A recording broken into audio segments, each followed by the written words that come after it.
Good evening, everyone. If you want to find your seat, we're going to get started in just a minute.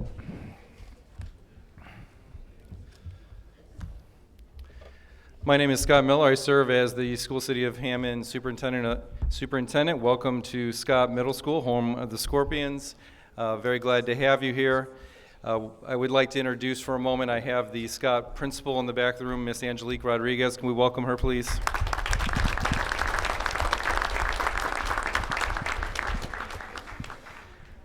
Thank you very much for hosting.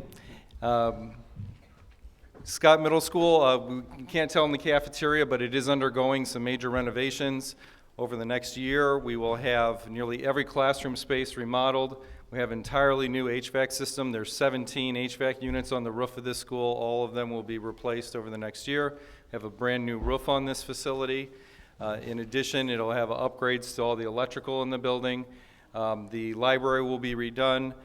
So really, it is going to be in much better shape just a year from now. So we've started that process. The main office will also be redone. We're going to have a security entryway in the front of the school.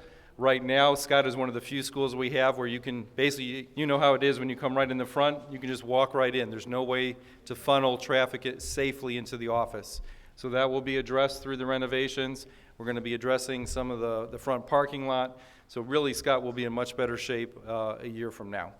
And the bathroom situation. That's another big one that we will be hitting for the students. The bathrooms will be greatly expanded. So without further ado, though, I'd like to, again, thank the mayor and his office for coming out to our schools. We're always glad to host. So welcome our mayor, Tom McDermott, Jr. Thank you, Superintendent Miller. Seems like Mayor's Night Out is pretty much exclusively in the schools now, so I appreciate Scott and the School City Board for making the facilities available for Mayor's Night. As you all know, we do these 6 times a year, different locations in the city, and we've been doing this since the day I walked into City Hall, and every once in a while, coincidentally, when Mayor's Night Out is scheduled in a certain part of the city, sometimes things are going on in that part of the city, and you have very big Mayor's Nights, like we are tonight. So I appreciate you all being here. Ultimately, tonight, once we get through the initial business of Mayor's Night, we're going to go through the survey that was sent out to residents in Hesseville. We're going to explain how the residents were selected that received the survey, and then we'll go through the results, talk about the proposal, and we'll have like a town hall forum. I got a lot of questions about the same topic, about the proposed bridge in Hesseville. I have them in my hand. I'm going to probably answer most of these, and then when we get done with the presentation, I'll go through each one, read it out, and hopefully we'll have already answered the question. Okay? And if we still haven't answered your question, we'll take questions at the end. And then when we get done with that, we'll go into other questions, because there's people here with other questions other than the proposed bridge over the railroad tracks in Hesseville. So I'm going to try to get that all done and get us home by 8:30. That's the goal. So I'd like to thank Kathy for helping us with our interpretation. Can you give her a big round of applause, everybody? I'd like to remind you that a lot of people do watch this at home, and we are trying to have an interpreter keep up with us. So it's mostly on me. Try to talk slower so that Kathy can pick up your words and communicate them to the public. So thank you very much for being here. And as we do for each Mayor's Night Out, I want to bring up the host councilman for a few words. Let's give it up for Councilman Scott Rako, 6th District Councilman. Welcome, everyone. The first one, this will be my 6th Mayor's Night Out. The first one was the night the Cubs were in the National League Pennant Series, and I had 6 pages typed out, double space, and the mayor kept looking at me like, what are you doing? What are you doing? You know, and with the exception of Dave Warple, I'm like the biggest Cub fan there is, so we don't have to worry about that, yeah. Back in 2019, the plan was I was actually going to have some money. The plan was to get 15 blocks of lighting for the next 3 years. And then COVID hit, and nothing was spent in 2020. And then we had a 500-year storm or 1,000-year storm, whatever they come up with lately. And we had to completely redo the way stuff was done. So Last year, there was no money spent, and this year, the Capital Improvements Board, which took some of the money from each of the councilmen and the mayor, they did a lot of street repaving. They did a lot of crack seal, which doesn't look as nice, but it keeps the roads from getting potholes. Looks like maybe next year, because of the federal government, I might have some funds to do some lighting projects again, but guess what? It probably won't be yours because there's just not enough to get everybody's. Everybody thinks they're the only street that hasn't had it. Less than half of the streets in my district have got street lighting, although sometimes they don't look like it. I'm very proud to be a councilman in the 6th District, and I'm proud of what the people up here have done for the city. We got a lot of big things coming next year and in the coming years because of the funds through the federal government, and I'm looking forward to it. A couple major ones in the 6th District, and the one on Kennedy is the 5th, the 6th, and the 3rd District. So with that, I welcome everybody again. Thank you.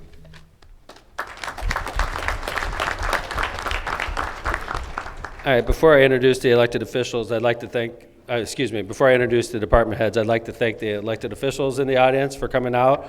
Before I introduce the Hammond elected officials, I'd like to thank our North Township trustee, Adrian Santos, for being here. Good to see you, trustee. And also, again, Scott Rakos, our host councilman. Thank you very much, councilman. And our council president, Dave Orpel. Good to see you, councilman. All right. Hey, Donna, what's up? Department heads? By the way, it's Donna's last mayor's night out. She's been doing this a long time, so she's retiring. Congratulations, Donna. Thank you. It's been a pleasure to serve. Oh, thank you. My peeps. Thank you.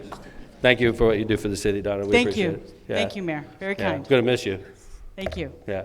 I did, in the back corner, I have two councilmen hiding from me, so I want to introduce them before. 4th District Councilman, Bill Emerson. Good to see you, Councilman Bill. Literally, in the back corner. And Councilman at Large, Dan Spitali. Good to see you, Councilman. Thank you. Let's go ahead and introduce the department heads. Joe Medwitz, Public Works. Jack Smith, Sewer Department. Marty Wolgas, Hammond Sanitary District. Chris Sakalaris, Legal Aid. Matt Muta, Hammond Sanitary District. Jaime Prieto, Water. Nicholas Farrell, Code Enforcement. Kelly Kearney, Inspections. Ann Anderson, Economic Development. Brian Poland, City Planning. Ron Novak, Environmental Management. Dean Button, Engineering. Scott Miller, School City Hammond. Phil Talon, Chief of Staff. Kevin Smith, Corporation Counsel.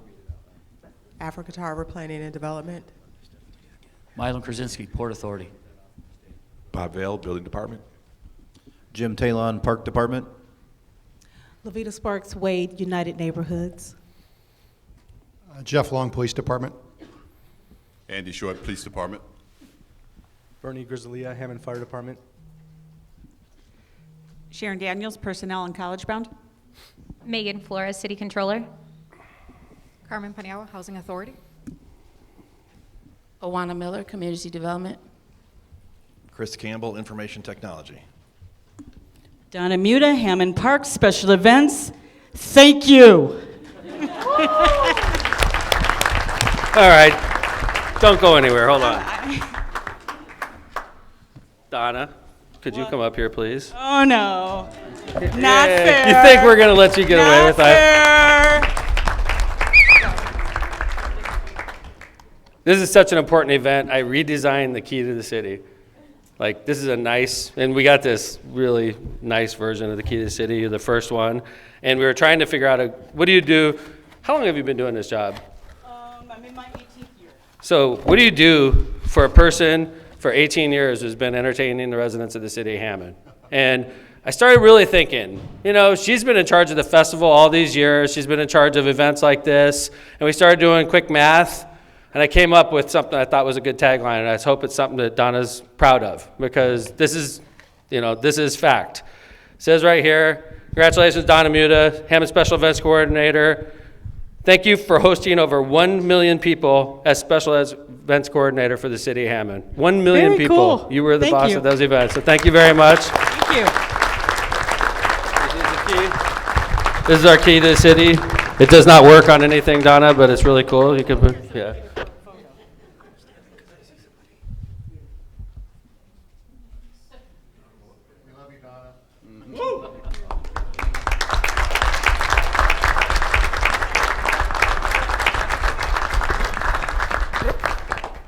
I was feeling like a bad boss. I was trying to play it off. We weren't supposed to do it till later, but. Yeah, by the way, it's Donna's birthday also. Oh, you had to tell everybody. You want me to tell them how old? Thank you. No. Happy birthday, Donna. I wish we had enough foresight to have a cake. That'd be perfect, but I think we might have enough time to order one before the end of Mayor's Night out, though. So I can do without cake, but thank you. thank you, Donna, for what you do for us. All right, we got another award that I'm going to ask the chief of police, and Jeff, are you coming up also? Could you guys come out in front here?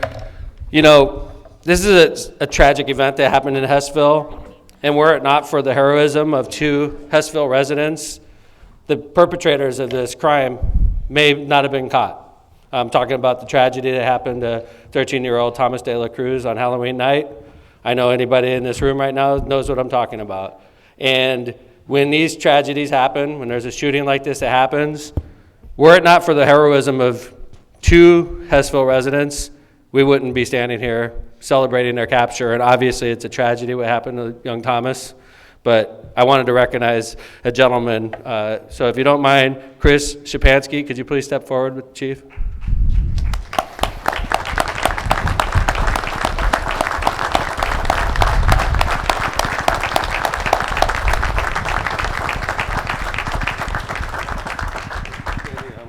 I want to embarrass you a little bit, and thank you, okay? So Chris, you know the chief and the assistant chief, by the way. I feel you guys should be closer, I think. Yeah, I feel like. All right, award for Chris Chapanski. Tonight, we'd like to honor an individual who went above and beyond the call of duty and risked his life to catch people responsible for the tragedy that occurred in Hesseville on Halloween night. This man, Chris, this was supposed to be for 2 people, and the second person wasn't comfortable stepping forward. And we honored that person individually. So this is written for 2 people, and I'm trying to interpret on the spot. So this man played an integral role in the apprehension of a suspected shooter of 2 13-year-old boys on Halloween night.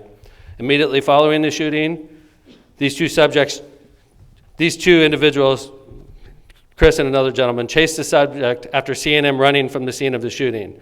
The chase took place from Grand Avenue to Maryland Avenue. One resident gave chase on foot, and the other assisted in his automobile. They never lost sight of the suspect and ultimately chased him until patrol officers arrived. Once they noticed the officers in the area, they spoke to the officers and directed them to where the suspect was hiding. Ultimately, the officers located and arrested the suspect. We were then able to search the immediate area and were successful in finding a potential murder weapon. I do believe that if it wasn't for Chris and the other residents' assistance, we may not have found the subject of the potential murder weapon. Because we did, we were able to present a case at the Lake County Prosecutor's Office and obtain a murder and attempted murder charges against this and 3 other suspects. Additionally, Chris and this other person risked their lives to help catch this suspect as he was armed with a handgun while they gave chase. One of the 2 men came to the station earlier tonight and received his plaque, but was unable to attend here tonight. Now I'd like to bring up Mr. Christopher Chapanski and thank him for his bravery to the residents of the city of Hammond. Can you give him a big round of applause, everybody?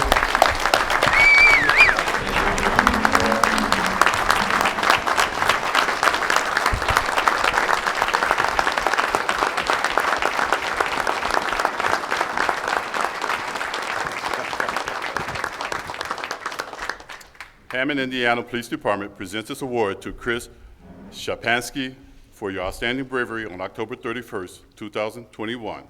Your actions were honorable as you went above and beyond your call of duty as a Hammond resident. Thank you, brother.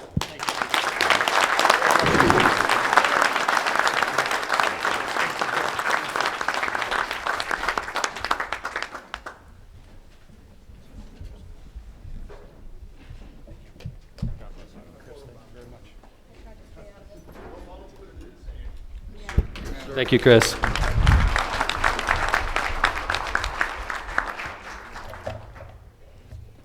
we've had 2 tragedies in Hesseville this year. I mean, we've had multiple tragedies, unfortunately, but in 2 cases off the top of my head, I can remember Hesseville residents going above and beyond the call of duty to help the officers out. And without that, we're not a society anymore. So thank you to Chris, and thank you to everybody that steps up and puts themselves at danger to help catch bad guys. So we appreciate it. Again, thank you very much, Chris Chapanski. Okay, we already introduced everybody. So Dean, how you doing? Good, Mayor. This is City Engineer Dean Button. Dean's a resident of Robertsdale. Dean's going to start off with a presentation about the proposed bridge going through Briar East Woods, Duneland area. I want to, before we get into this, Dean, I want to explain how we arrived at how you ended up getting a ballot or not. Every survey, I think there's a unique feature of our government is we do surveys when we think it's warranted, when we think it's somewhat controversial and we want to see where the residents are, particularly in traffic changes. Because the residents know better than we do about traffic changes. I've been mayor 18 years now. The number one complaint, being Mayor Hammond from Hesseville residents, the number one complaint, without a close second, is trains. It's something I constantly hear, and my job is, I get paid to listen and to understand what's going on in the community and to try to make things better. And that's what we're trying to do. So we decided to survey the residents. This is a proposal for an $11 million bridge. The state of Indiana is paying for most of it. City of Hammond would be responsible for approximately $3.5 million. So it's a good deal for us in that regard. We get a good match on our money. How we chose whether or not you get a ballot. We wanted to set, we always have a defined area, like Boy Scout Road. And I know maybe not a lot of you are familiar with that part of the city that I'm talking about. We shut down Boy Scout Road. We wanted to see how the residents of North Hammond felt about that. We didn't really ask other parts of the city how they felt about that because we know most of them were using it as a shortcut. So we sent out a survey to the people in that area, and they didn't like it. And we reversed course. And that's a fact. And it's, by the way, when we send out surveys, the proposals fail more than they pass. I could tell you a number of failures we had, 174th and 175th failed, which I thought made total sense. Another one that failed was over right by Purdue on, I think it's Wicker over there. That one failed also. Some of them passed also. The curb on State Line was the first one. So we defined this area, and I'll tell you why we defined it. We said, first off, Kennedy, obviously, to the east. Kennedy being the westmost point, going to the east makes sense. North boundary was 165th, all the way to the sound wall. Now, the east boundary, this is why we did it. I wasn't trying to exclude anybody. In fact, some of my very good friends didn't get a ballot because we made a decision that if you live east of Grand, you'd probably take Klein Avenue. It may not be as affected. That was the rationale. Whether you agree with it or not, that was the thought process. It wasn't because we were trying to omit anybody. Quite frankly, I live over by Purdue, and this issue affects me also. I come through Hesseville all the time, and I can't tell you how many times, today included, where there was a train dead stop for hours at a time. Today. We're getting ready to have a huge public meeting about this very issue, and there was a train parked right there for 4 hours this afternoon. And what that does for response times, you know, if you're having a heart attack and you need to get somebody from Station 8 to your house and you live on the wrong side, the response times increased, sometimes to dangerous levels. The response time for police officers increases. It's a dangerous situation when that train is stopped. And we all know that train is stopped a lot. So this proposal was to get us over that problem, was to allow us to get to Morton High School from south of the tracks, allow us to get to Scott Middle School from south of the tracks, and I've heard plenty about the criticism of this, and we'll get into that, I promise. So Dean has been working with the state of Indiana for a number of years on this proposal, and this was the idea that was arrived at through the state of Indiana and through the city of Hammond, and this is the proposal we submitted. Now, the ballot itself that you received in the mail, I wanted it as neutral as possible. I swear, this was like a political poll we were doing. We wanted, like in political polls, they ask you a series of questions and they see if your support falls off. We did it the exact same way with this poll. We wanted to be like, how often are you impacted by trains? Is that me? Oh, that was you. How often are you impacted by trains? Then you answer. Do you believe that the city should do something to try to stop this? And then the answer, the city's proposal could possibly eliminate a natural area. Do you still support the project? And what we want to see is how much of your support falls off finding out additional details. Like, oh, okay, there's going to be trees that are going to be eliminated. Oh, the city's going to be planting them back 2 for 1. But we want to see how strongly attached you are to the proposal, even though we're throwing negatives at you. That's what we do when we do political polls. That's where it came from. That's why we chose it this way. There was no grand plan. I hear a lot about there's this grand plan out there. We're engineering the ballot so that we're persuading you to vote away. That is absolutely not what we were trying to do. We want to see where you are. Because I have a feeling I know where you are, and I wanted to make sure that my gut was right. I'm the mayor, and I like to think I'm in touch with the city I'm the mayor of. That's why we sent it out. That's why we chose those boundaries. So I'm going to ask Dean to get into the proposal himself and explain to you, and then we'll go through the results.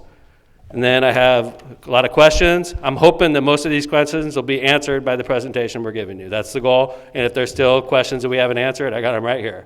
So let's go ahead and get started. Dean Button, Hammond City Engineer. Thank you, Mayor. Appreciate the opportunity. This by far is my favorite project in my career, and so I'm very excited about presenting it to you. In 2018, the state of Indiana had offered funding for grade separation projects, and in 2017, Mayor had asked me, you need to find a solution to this problem. And so that was my primary goal, is to try to figure out. And we looked at some other areas to try to make it better, and it wasn't hitting home. And so in 2018, when the state offered this program, we looked at 6 different alternatives for what we could do to make the grade separation. Really 5 to begin with, and that was grade separations on every one of the cross streets that crosses the Norfolk Southern tracks. And so we looked at those and evaluated those, and then in a car ride with my colleague Mark Gordish, I looked at my phone, he was driving, and we looked at this area that was completely undeveloped, and thought that this would be the right direction to go. And so we pitched this idea to the Indiana Department of Transportation. I'm sorry, I'm going too fast. And so the project takes a connective route between 169th and follows south along Parish. It traverses to the east into the wooded area behind the 170th and Idaho subdivision in that area. Then it goes south along the backside. Could you show them on the map? Sure.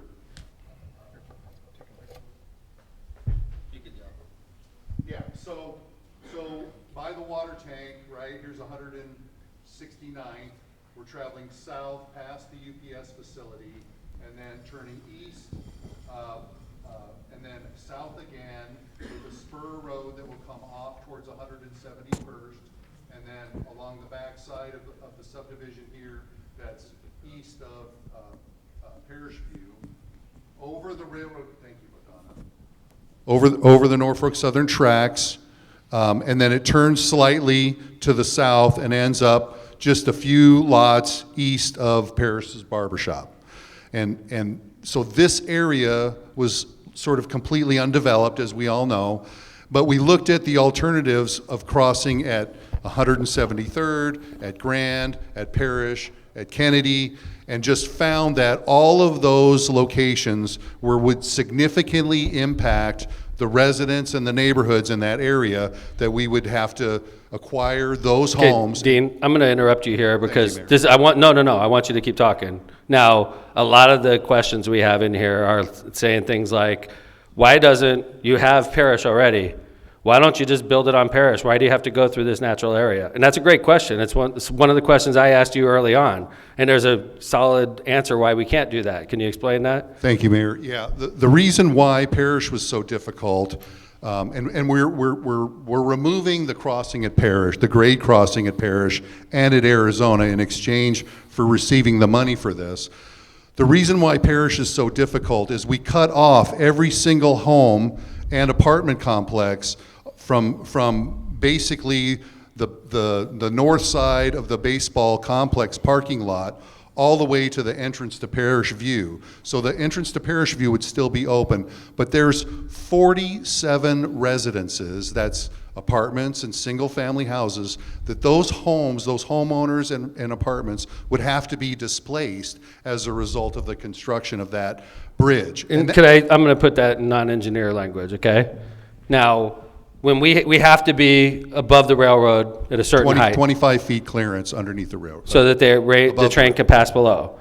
To get to that level, you could only ascend at a certain 5%. rate. Yep. So the approach to get up to 25 feet would be so long, it would basically start at Hesseville Little League fields. You'd start going up. Now think about the houses that would be looking out their front window, looking right at a bridge. So we would either have to acquire all the houses on Parish, or we'd be building them behind a wall, which is not ideal. Or the neighborhoods over there that are just north of Hesseville Little League, they'd be behind a wall. It's just not going to work there because of that reason.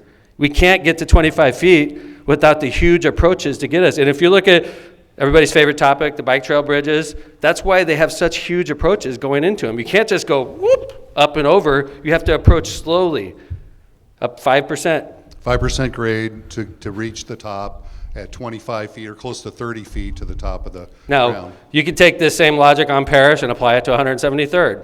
Same thing. There'd be houses behind walls to go up and to get down. Apartment complexes behind walls. Kennedy Avenue. How does that work? If you're going to build a bridge over the crossing on Kennedy at 169th, what happens if the train's parked there? You can't go east and west on 169th?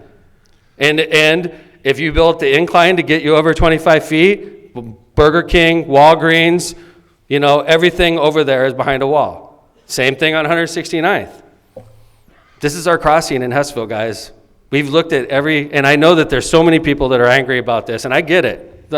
Even though I feel like the results were going to be overwhelmingly in favor of this bridge, even though I felt that way, it was never that I thought that the opponents to this didn't have a point. You definitely have a point. It's not an easy project. This is going to go through a natural area if we approve it. This is going to result in the displacement of trees. It's a fact. And we promise you we're going to replace those trees on a 2-for-1 basis. And that still doesn't make people happy, and I'm not saying it should make you happy. I'm not saying it should. We will do that though. But if we want to stop looking at stop trains in Hesseville, in my opinion, and I've looked at this subject for years, this is the only answer. In my opinion, this is the only way we can do it in Hesseville, is through that area. And that's a tough thing to say, and I know there's people that aren't happy to hear that, but that's a fact. So, Dean, I'm sorry. No, I appreciate the opportunity to speak, Mayor. The property acquisition is estimated to be $7 million. It would have added $7 million to the project. If we went on Parish? If we were on Parish, right. Now, how many pieces of property have to be acquired to do it the way we're proposing through Briar East? There's 6 properties that are being because there's acquired. some, like obviously on 2 homes on 173rd, and the rest are vacant and orphan parcels that are not contiguous to any right-of-way. Okay. So I'm going to go through the survey and read them off, and then we'll open it up to questions, if that works. Do you have anything else you want to point out, Dean, or are we good? I can answer questions to help respond to that. Okay, so I told you Kevin Smith helped us draft this a lot. Kevin, how many surveys went out? Mayor, just shade under 5,000, Okay. like 4,900. So we had defined areas, and we sent out 5,000 surveys. One per resident. Huh? One per resident. One per household. Okay, that was the thought. So it wasn't by registered voter, it was per house, okay? Let me skip through this. Hey, Donna. Okay. The first question was, how often are you impacted by a stop train in Hesseville? Okay? We had never 2.78. We figured that. 2.78%. More than once a day, 22.04%. Daily, 39.07%. Doing quick math, that's a shade over 60% of the residents surveyed said they're impacted by trains in Hesseville at least once a day. Okay, next question. How strongly do you believe that stop trains in Hesseville are an issue that you would like your city government to address and solve? I don't think these are leading questions. We're trying to be as accurate as possible. So how strongly do you believe stop trains in Hesseville are an issue that you would like city government to address and resolve? Very strong, 74%. Somewhat strong, 10.7%, 11%. Neutral, 4%. Not that strong, 4%, that's rounding up. Not strong at all, 8%, that's rounding up.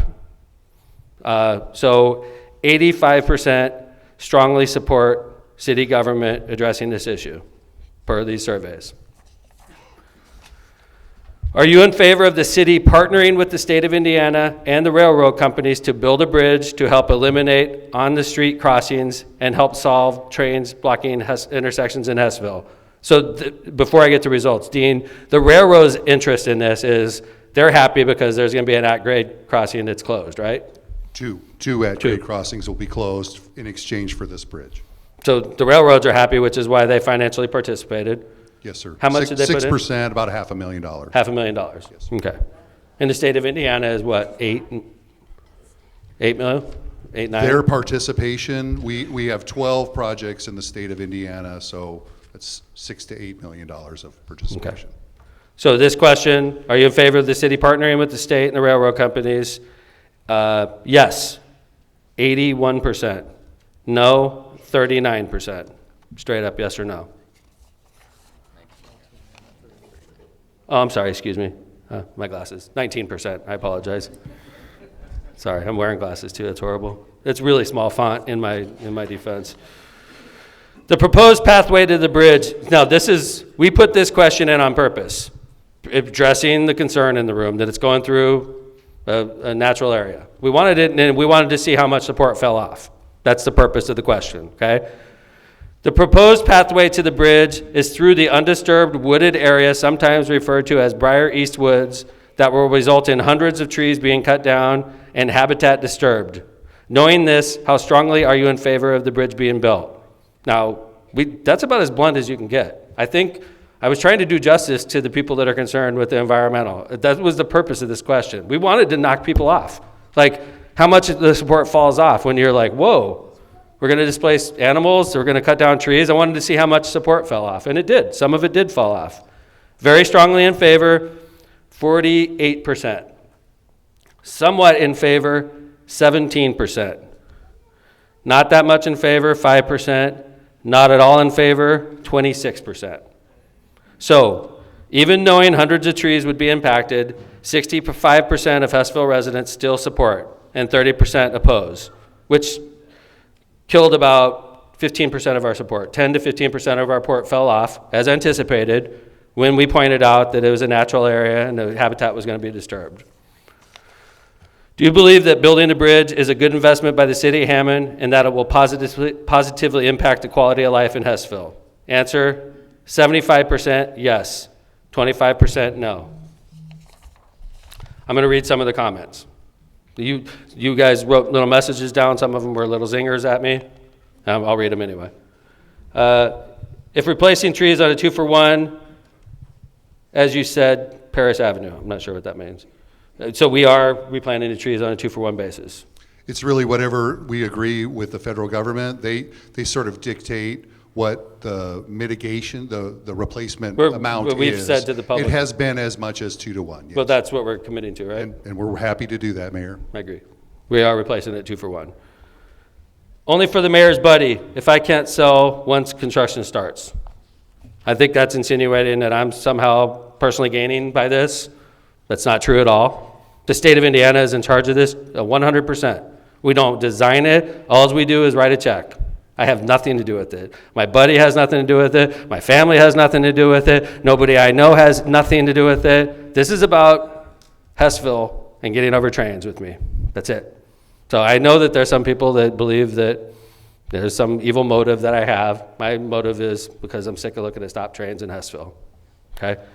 I wanted to read that one on purpose. Don't want Parish Road closed. No new housing. Dang, these are tough. Will any residents or businesses be displaced by this project? Yes, they will. Residents, not businesses. 2 residential houses are looking to be taken. Now, For this project. and this is something I want to challenge my chief of staff and corporate counsel with right now. We have programs in Hammond where we take properties, South Shore being the biggest one. When we did the South Shore expansion, 2 houses. The South Shore expansion was a couple hundred houses. And the city council and the mayor worked together to pass an ordinance that was called Hammond is My Home, that allowed people whose houses were being purchased through eminent domain because of a project like this, that we would offer that person, if they stayed Hammond homeowner to Hammond homeowner, we would give them $5,000 towards their new purchase. I have every anticipation we'll pass the same ordinance. So that if you are one of the few residents that are impacted by this, we don't want to lose you. And we're willing to put $5,000 up as part of the down payment on your next home. And that's been passed ordinance with other eminent domain projects, and I have no reason to believe it wouldn't be in this case as well. I think it's a problem for trains to solve. I wish that was the case. The trains are not going to solve this problem. They don't care. It doesn't. I've been studying this for a while. I was chairman of NERPC, and while I was chairman of NERPC, it was a mayor's night out in Scott Middle School that started this whole thing. I don't know if you guys remember this. We were in Scott Middle School, and I took a selfie in front of a stopped train because I was late to mayor's night. And I started a task force at NERPC. And we had congressmen and senators, and we had staff members from DC and Federal Railroad administrators. We met for close to a year, and at the end of that time, we came up with the following conclusions. Police department can't do anything about this. City of Hammond can't do anything about this. State of Indiana can't do anything about this. The only people that could regulate trains is U.S. Congress and the President of the United States. That's it. They're not moving on this issue. If we leave it, the trains don't have a responsibility to solve it. It's our Congress and our president, and it's not high on their agenda. Even if it was, they probably couldn't do anything with it anyway. What's up, Dan? Okay, so anyway, why don't we go ahead and I'll open it up for questions. We do have a ton of questions here. Am I missing anything, Dean? Okay, let me go through some of these real quick. Why did I not receive a survey for the new bypass? Where are the plans? Hard to find. Why weren't we told about the project?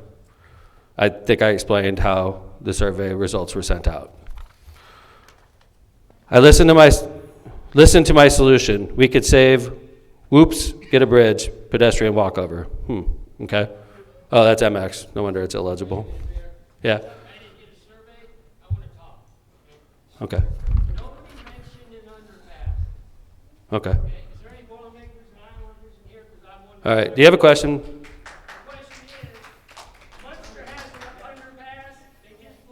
Hmm.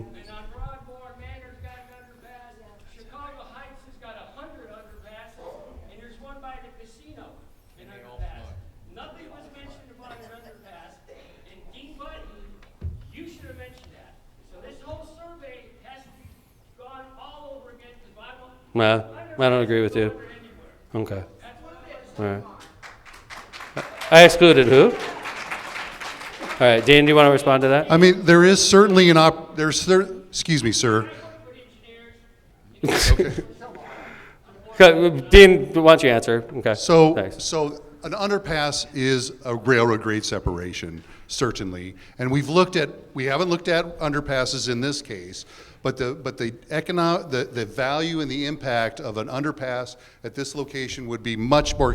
The one in Munster was a $25 million project. This is an $11 million project. If we were to construct a tunnel of that depth to clear the train, you would have that same cost effect here. And so that's why, well, you can shake your head all day, sir. You're entitled to your opinion, but this was the cheapest option, the most economical option to move forward. Dear Mayor McDermott, don't you think that your future political career could be served by showing care and concern for the environment by preserving the Briar East Dune and woodland?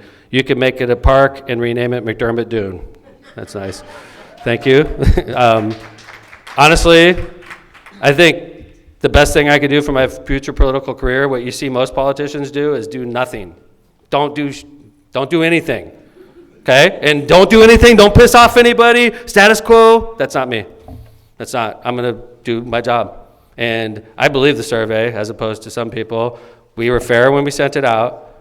I'm not sure why Mr. Stabler didn't get it unless he lives north of 65th. I don't know where he lives, so, but that's the reason we chose what we did. But I think if I was being a politician, I wouldn't do anything, and I would just blame the federal government, and I'd blame all these other people for the trains, and I would never do anything. If I wanted to be a good politician, that's what I'd do. What I'm doing now pisses people off, but I think I'm doing the right thing. I think that I'm doing what my residents want me to do, even though it's tough, even though there's people making a political issue out of it. This is by far the tougher thing to do. If I wanted to be a good politician, I wouldn't do anything. That's my opinion, anyway. Have you visited Briar East Dune Woodlands, the area that the proposed train project goes through? Have you considered making the Briar East Dune Woodlands a park? I have visited it before, not regularly. If I want to walk in a park, I go to Gibson Woods, which is about a half a mile north. It's a lot nicer. It's a lot safer. It's funded by the Lake County Park Department. It's actually a recognized dune. I hear that this is the last wooded area in Hesseville. That's not the case at all. That's not true, and even in the slightest bit. We have a county park with a recognized dunes and swales. I've had this conversation with the county parks. So if I'm going to walk through the woods, I'm going to go to the county park. I'm not going to go through some woods that are, you know. That's what we're talking about, ma'am. Okay, thank you. Lifetime resident wanting to ask why the desecration of Gibson Woods helps the environment. This is a good example of how things get distorted when you have public debates.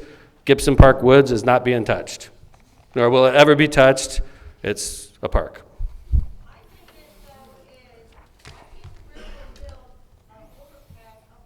The railroad? The railroads don't want to do anything. We're lucky we're getting $500,000 from them. Because they don't have to. There's no wetlands, man. There's no wetland there, man. There are no. If you scream loud enough, maybe they'll come. There are no designated right? wetlands in the area that we're taking the I'm not going to sit here and argue with you guys. I'm not. If you want to scream out loud, I think you should leave, personally. We're trying to have a debate. I'm not screaming. I would ask that you respect us the way we're respecting you. And if you scream loud enough, it doesn't mean that suddenly a wetland appears. Okay? We're talking facts here. This isn't the federal government. Okay? Okay. That's why we have Dan the Tracker here. All right. I'm here for protecting Briar Woods south of 169th Trail of Parish. Hammond needs green space. The woods are well used, but it needs a cleanup. Can you put a pedestrian bridge in by Grand? I've heard this several times, for school kids so that they don't crawl through trains while the blocked intersection. Don't use the green space, protect it. Okay? That's great. I appreciate their opinion. They want to protect Briar Woods. There's a lot of people that feel that way. About 20 to 30% of your residents feel that way. Hammond needs more green space. And I would point out that Gibson Woods Park is just to the north of this, and I get it. That doesn't satisfy some people, and I understand why. Okay? I have heard a lot about the pedestrian bridge idea. Building a pedestrian bridge would just get you over. You wouldn't have the ramp. You could just do it like, I heard about the East Chicago, how they have it over with Columbus Drive in East Chicago. I've heard that. That's legitimate, point. That's a legitimate point, no doubt about it. We did look at that, Mayor. Okay. But yeah, it was very hard to make it ADA compliant. There was going to be very difficult to do that. Because it's so high. Because of the approaches, and we would have to take out some homes on the north side. And we don't have a choice on ADA compliance, obviously. Well, we don't. We really don't. Right. And so that's why we can't. And a perfect example. So the alternative would be to build a non-ADA compliant bridge, and so most would be able to cross there, but then you would never be able to have a path that needed an ADA compliant route. Now, this bridge that we're proposing has a sidewalk for like bikes Multi-use and path, people that yep. walk. Obviously, for the kids that are driven to school, assuming we have a block train in Hesseville that's sitting there for hours like we had today, if you're in a car taking your kid to Scott Middle School, instead of waiting on 173rd or backtracking around and going to 8094 and decline over to 169th and then heading back down that way, you could literally go right by Paris Barbershop, go north, go over the railroad tracks, take a right onto 171st, and it leads you right there, right by Morton High School. I mean, in a car, it's a 1 to 2 minute detour. If you're if a kid on a bike, they could easily do this. Go over the bridge, Go up to, 171st, take a right, go to Grand, take a right, we're at school. So we wanted to make sure that there was a safe way for kids that are walking and riding their bikes and other people that like to recreate with their cycles, gets them over the bridge also. That was intentionally done. We paid for that part ourselves, right? Yes, we did, yep. Okay, questions about Hesseville? Why the need to have a road cut through the dune? Okay, I think we've explained that. Save the dunes, put the bridge somewhere else. We need green space, no more houses. I understand why people feel that way. I mean, this is not an easy issue. No matter what is done in this, there's going to be people that walk out of here upset. That's when it stinks being mayor. Yes, sir. Quick question on that. More houses in there. So we're talking about a bridge, and I heard earlier you mentioned something about 50 houses. From a question, not the bridge. Yes, sir. Can I explain that? And I've seen comments on Facebook about houses being, why are houses necessary for a bridge if there are? I appreciate you asking that, okay? First off, we were talking about, earlier when we said 50 houses would be affected, we were talking about if we built on Parish and had the slow ascent, 25 feet above the railroad tracks and the slow descent, and how it would affect houses, so we'd either have to buy them, or if you lived on that street, you'd be looking at a bridge out your front window, which isn't fun. I think we could all appreciate that, right? So, and then we got to, I think the other part of your question is something that's sort of been thrown into this debate, like sand into the grease. There was a comment made about the city's plans to have like massive housing developments built throughout this area. And I am all about single-family houses as your mayor. I love doing it. We don't have enough single-family houses. I would love to tell you that that's part of our plan right now, and it's not at all. It's not. Can I add to that, Mayor? Yeah. Well, could I reemphasize here? Absolutely. If it becomes part of it, it won't be in the next year or two. We're going to be all systems go with, listen, have I ever snuck things like this through? I guarantee you, really, I will be standing before you if this proposal happens where the bridge is built and we want to build houses, and we'll have a meeting. And if it's not supported by the community, we won't do it. Okay? Like, that's fact. There is no houses as part of this plan. Zero. The only houses we talk about, sir, are houses that would need to be acquired by eminent domain. That's it. Is there any other infrastructure, such as water, electric, gas, that goes into this plan? Sure. No, just only for the streetlights on the bridge. There's no new there'd be stormwater runoff from the bridge that have to be managed. But no infrastructure related to the development of land. If I may, just so I can get a better look at this map. Well, in the meantime, Mayor, if I could, so when we made it. I think he wants to make a point. Down here. This roadway, Governor's Parkway, seems really, this is a one lane on each side, correct? Correct, one lane in each direction. Okay. With a bike lane, multi-use path, with a multi-use path on the east Could side. I explain how this evolved? I love the fact you're bringing this up. Governor's Parkway, this proposal first didn't get you to Morton High School. The state wanted it to go to Parish, okay? And I actually was like, if we're gonna do this, if you're trying to get your kid to Scott Middle School, are you good, sir? Or if you were gonna get your kid to Scott Middle School, under the original proposal, you would go over the bridge, take a left onto Parish, have to go up to Parish to 69th, 69th over to Grand, Grand south to the school. And I was like, why don't we just have a left-hand turn that goes towards Parish, and we have a right-hand turn that goes to 171st, tap into the infrastructure we have over there, and you get to go both ways.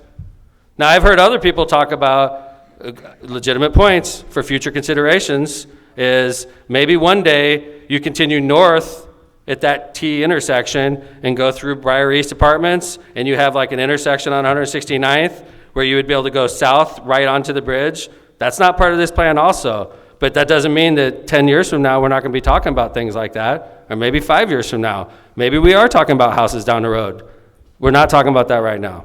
There's no plans, there's no funding, nothing. This is funded, 100%. You said maybe you're talking about it 10 years I may not be sitting here, sir, and maybe a mayor or two from then, right?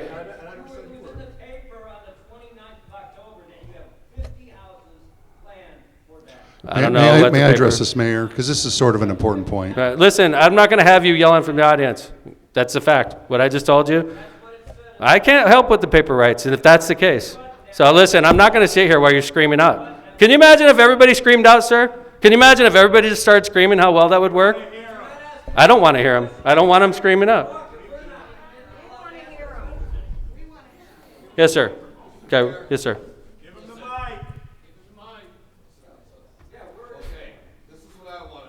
Mm-hmm. This so-called project is not even in effect or taking place. Why would you desecrate all that land on Gibson Woods from Nebraska, Nevada, all them streets down facing Gibson? That wasn't us, sir. Well, it's all gone. But I agree with you. It's all gone. We're For not, some reason, sir. and you say it doesn't have nothing to do. Sir, can you hear me out? The city of Hammond's not in charge of Gibson Woods at all. So why is it all decimated? Because the county did that job. The county made a decision and they did it.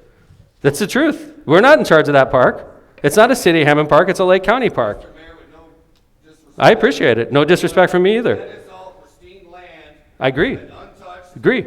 Habitat for animals, for humans, Agree, sir. for Agree. everything, and it's already decimated. Can I tell you? I know exactly when that happened. I was driving down, what is that street right there, 167? I lived on Tennessee for 3 years. 163rd. It was desecrated. It had nothing to do with the city of Hammond, sir. Nothing. That was the county. What's that? It has nothing to do with this project. Why would, first off, you're talking about something that's east to west. We're going north-south.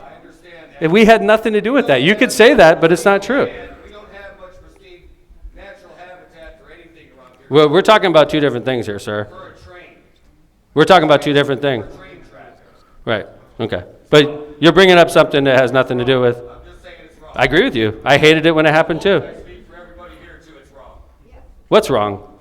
The county? What are you trying to do here? No, I don't agree. If anything, like they Right. have in Munster, Right. like the bridge they built in Munster on 45th and Cayman Avenue where it dips All right. down and it comes back up, that's what you should be doing. Thank you. Nothing was affected. Okay, thanks. All right. That's a $25 million project. All right, Dean, what you got? And you know what? Just raise a little bit of taxes and do that instead of Right. just All right. people out of their homes. You got anything?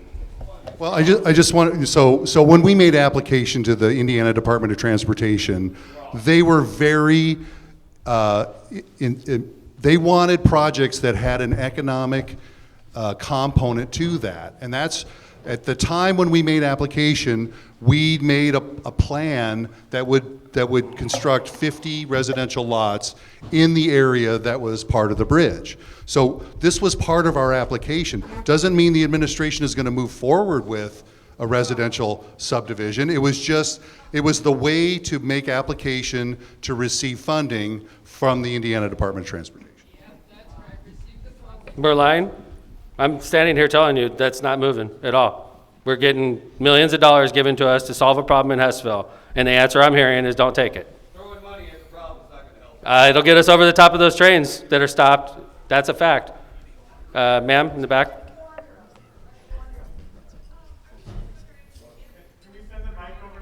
Yeah, good question.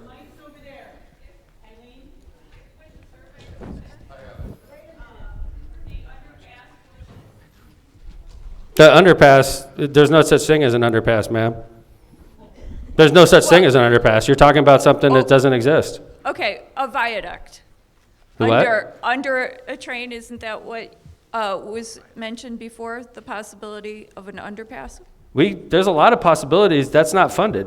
Right, right. But what I'm wondering is if there are objections that have come about, why can't estimates at least be Okay. acquired Right. for an underpass before proceeding, Okay. and other possible financial assistance to compensate for any additional costs? Thank you, ma'am. I appreciate it. Wait, I'm Right. not done. No, I'm gonna respond. Because if there's a cost of an additional $14 million, if it's versus long-term environmental needs to mitigate climate change damage and help fight further damage, then we can't put a price on our children's futures. Okay. Appreciate it. There's no underpass. There's no underpass funded. If we turn this money down, another community like Munster or Highland or Griffith or Dyer will use it. Fact. Okay. Some people say give it back. As your mayor, it's my job to solve problems. This is a problem. And usually when I do surveys, If I get over 60%, I consider that a landslide. We got 75 to 80% in today's. That's a fact. It's not unfair. This is exactly what we do every time. And it's my job in tough cases to do what's tough. And I'm going to do this, guys, because your residents want it. Now, I appreciate, that's a fact. I'm doing this because it's the right thing to do. And we're going to do it with the state of Indiana. Yes, ma'am, it is. After we got this survey back, it's definitely a done deal. Well, if I, hold on, I'm going to talk now. Thank you. You're a mayor's night out. I'm going to talk. I am listening. I am listening. All right. We've tried to have meetings with you. Mhm. We've called you. Ma'am? I personally called your office 25 times. That is not true. That is not true. That is not true. Okay. Listen, every time somebody objected to a project, could I talk? Every time somebody objects to a project, if I'm a mayor that's going to be frozen, we have 81,000. And if somebody steps up and scares me and I don't do a project, guess what happens? Nothing. Nothing happens. And our city sits there and stagnates. This is a solution. It's a good solution. And I'm your mayor, and I'm elected by you, and I'm going to do the right thing, which is what is wanted by a large majority of your residents. And I'm not denying that there's a few of you out there that don't agree with what I'm doing. I did this in the best of intentions. I sent out this survey, we defined the area, and I'm going to do what the residents of Hammond want me to do. And they want me to build this bridge. Well, I agree, ma'am, you don't. Okay. Okay. Well, I'm not in that sampling area, and I want it personally. So, all right. So anyway, I'm not going to do this, guys. I'm just not. Mm-hmm. Mm-hmm. Is that the survey asked the question point blank, do you want, it didn't provide options. Do you want to be blocked by a train, or do you want a way to get over the train? Keep in mind, we're going to tear all this stuff down. Does that matter? But it didn't say if we had a way to do this without disturbing the environment, would you be for it? We don't. But you do. Yes, All we right. do. All right. Keep screaming. Keep screaming. Keep screaming. Because that's what's funded. So what's your recommendation? Turn down the money? No, my recommendation is that there's a lot of funding coming through for infrastructure. Mm-hmm. And maybe we'll get lucky. Absolutely. And maybe 10 years from now we get some money. It's not a question of luck. There's a lot of money coming to the federal government for infrastructure. You think I don't know this? And I know that the city of Hammond has the staff to get that money. We do get right? the money. Yeah. That's why we got this money. Exactly right. That's right. So the question of funding, I don't think is really. There's going to be more. If we turn this down, it's gone. I don't believe that. You're I wrong. don't believe that. You're wrong. It's a fact. We will lose the funding. Why do you have to go to parish? We have to go to parish because the state demands it? No, it's about emergency response. Number one, we're replacing the crossing that's currently at parish. So we have to try, we're connecting parish from the north to the south.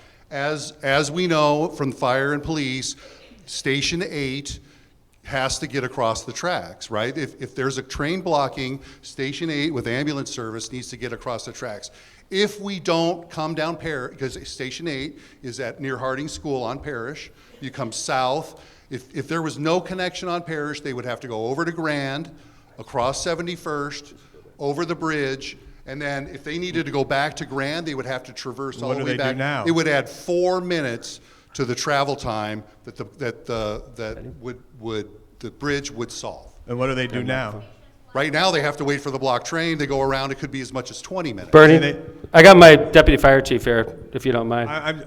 Just real quick, and I'll be done, I promise.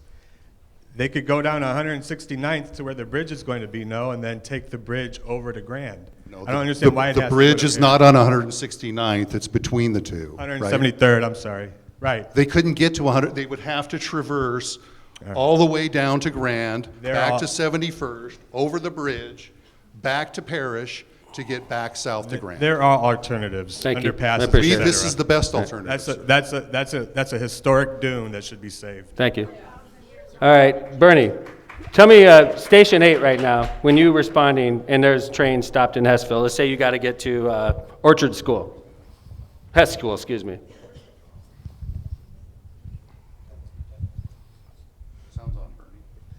You guys hear me here? Okay. Yeah. So, I mean, obviously, we're talking response time. Response time is obviously, it's key for fire department, police department. So we're responding from Station 8. We have a truck aerial, an engine company, and also Medigate also. We're trained every time we're going south of the tracks, and we have to reroute. We have to go down to 169th Street to Klein Avenue, 8094 West, get off Kennedy North. Structure fires, it's a whole different scenario also. We're 80% at least EMS. I don't know, everybody here is the fire department. You assume we're just going out to put fires, and we do.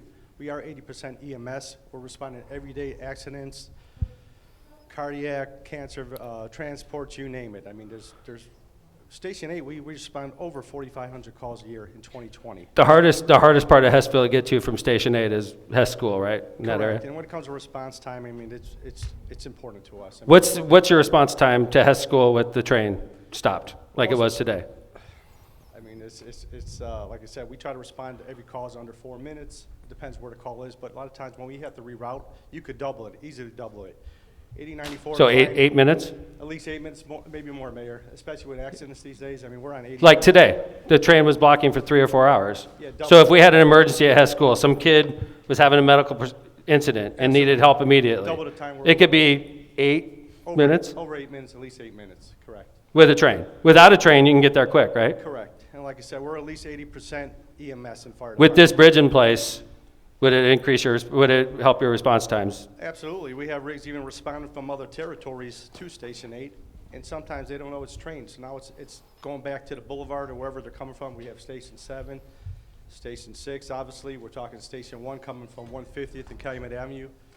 They don't, you don't know what you run into. We have another option to respond. It's key to us. I mean, we're always going to fight for that top response. Hey, Bernie, could you hand it to Jeff Long real quick? Yes, sir. Jeff was formerly a captain of patrol, and Jeff's also a Hesseville resident. Jeff, could you talk a little bit about your experience as a police officer in regards to this issue, if you don't mind? I hate to put you on the spot. Well, it's okay. Part of the NERPC meetings you had, I was part of also. Yes, you were. I've also had probably 20 meetings with the railroads over my career. And there's been different bosses along the way. They've made promises. They've never followed through. It's to the point now that I don't even want to meet with them because they never do anything about it. You talked about fire and police response, which is huge. Obviously, if you have a medical crisis, you need to be looked at right away. If a burglary, a robbery, something's going on, we have to get there immediately. You talked about kids trying to get over the train, very dangerous situation. I'll even take another step. When trains are stopped, people get angry. Angry people are not good drivers. I think we all know that. It causes road rage. So you're saying, like, I get stopped by a train, I'm in a hurry already, and now I have to double back around and go the long way, so I'm driving way faster than I normally would. Absolutely, and you're angry on top of it because this stupid train that stops you 3 times a week or whatever is there again. So, and you can't put a number on that. You can't put a number on how many angry people are driving around the city because a train stopped. And I understand the people here tonight, why they want to save the area they want to save, but again, public safety, people's health, people driving around the city angry, those are all things you can't overlook. And you can't put a price, they said they couldn't put a price on, you can't put a price on that either. So I can tell you right now, like you said, the trains are never going to do anything about it. We've tried everything we can do. How many train tickets have you written in your career? Oh, hundreds. And I can tell you that before this happened, when we could write train tickets, we'd write 1,000 tickets, and they would make a donation to the police department for $5,000 or something. So even when we could write tickets, it didn't do any good. The tickets made everybody feel better. I think it made Absolutely. you feel better. It made you feel better. In reality, it did nothing. They never paid a fine. Yeah. Where are we? Hold on. I'm looking for my microphone. Where is it? Oh, hey, Amy. Hey, Eileen. Hold on, ma'am. Go ahead, Eileen. Who are we going? Yeah, let's go. Hi, Mayor. Hi. I live in the survey area, and I just want to know how many people that live in the survey area besides myself did not get a survey. How many people that live in the area that were supposed to get a survey, how many people that live in that area did not get one besides me? So, okay, just a couple of us, all right. Yeah, I'm not sure why, ma'am. I'm sorry. I know another thing is that a lot of people have been talking about the kids. Won't somebody think of the children? The thing is I work in the railroad industry, as the mayor knows. And once we close these streets, in reality, as a railroader, I can assure you the trains are going to sit a lot longer. Are they gonna block crossings? No, they are not. But the kids, and I was a kid, I grew up in Hammond. I used to go to Hammond High. I used to hop those trains every day to get to school. These kids are not gonna walk down to the bridge, go over the bridge, and then walk back to get to school. They're gonna hop those trains, and they're gonna be sitting longer, and they're gonna be sitting more. And as a result, I hate to see it, but I think people are gonna get hurt. And I don't wanna see that. Nobody wants to see that. But I think we have to be realistic here, too. That's a good point. I appreciate it. Thank you. Can we go back to Amy back there? I appreciate your point, ma'am. Hi, Mayor. Hi. Thank you for being here tonight. So I want to make one statement. I'm going to do it without trying to get emotional. Because of the train 20 years ago, my father-in-law died and had a heart attack because paramedics could not get to him. And I would hope that would not be the case for any of you sitting here today going against this train. My daughter collapsed in my arms and was turning blue. Because of trains, anything could have happened to her. So thankfully, paramedics got to her. She's fine, obviously, now. But, I just hope that nothing happens to any of your guys' family members because of a delay, because of train sitting there. So, again, public safety. And Mr. Miller, this question is for you, and I'm not trying to put you on the spot or anything, but 2 years ago, I was working with the school city of Hammond and Dr. Green. You mentioned the students climbing over the trains. We had come up with a solution where the Hess Elementary students that had to get over to the other side of the train would get bused to Scott, be dropped off, and their parents, they would either walk home or the parents would pick them up at Scott. Same thing for Scott Middle School. Same thing for Scott Middle School in Morton. The students that had to get over the train would get on a bus and they would be dropped off at Caldwell Baseball Park. Is that still the plan to this day? Thanks, Amy. Yes, that is how we're still handling that situation for students that end up getting stuck behind the train and need to cross it. So we do provide a bus for that service. I echo the second point, though. I don't know if you can stop 100% kids from hopping, because we can put an adult right there and they will still hop over the tracks. So, but we do provide bus service to help get kids around when the train stops. Thank you. I'm going to go through the written questions for the people that bother to do written questions. So instead of cutting down the woods, why don't you put a bridge on one of the major streets crossed by the railroad tracks, i.e. 169th or Grand Avenue? I think we covered that. I have been in Hesseville my whole life, and the trains are just a fact of life. What this city is planning is going to just make matters worse and direct traffic away from Hesseville. What little business this area will fail, traffic will be unbearable if Kennedy Avenue reduced to 2 lanes. Okay, that's another subject. Another one, can you make a walkway by the old girls softball field from Orchard Drive to 173rd so kids don't have to walk all the way to Parrish and back to the overpass? It will save kids. That was going back to the point just made a couple seconds ago. That's a future plan too, Mayor. Orchard to. I like it. How do you propose to deal with the flooding that will ensue when you pave over woodlands and dunes? Wasn't there a devastating flood in Hesseville last year? Dean, how do you address that? I'm sorry, Mayor. How do you propose to deal with the flooding that will ensue when you pave over the wetlands and dunes? First off, are there wetlands and dunes back there? There are low-quality dunes, is what it's been referred to. What do you mean low-quality dunes? So What does that mean? they're tore up. They're in pretty bad condition. Well, There's a like- lot of garbage and things like that. There are no wetlands out there now. Okay. There are campsites. Wasn't there a devastating flood in Hesseville last year? This is sort of insinuating this is going to make matters worse.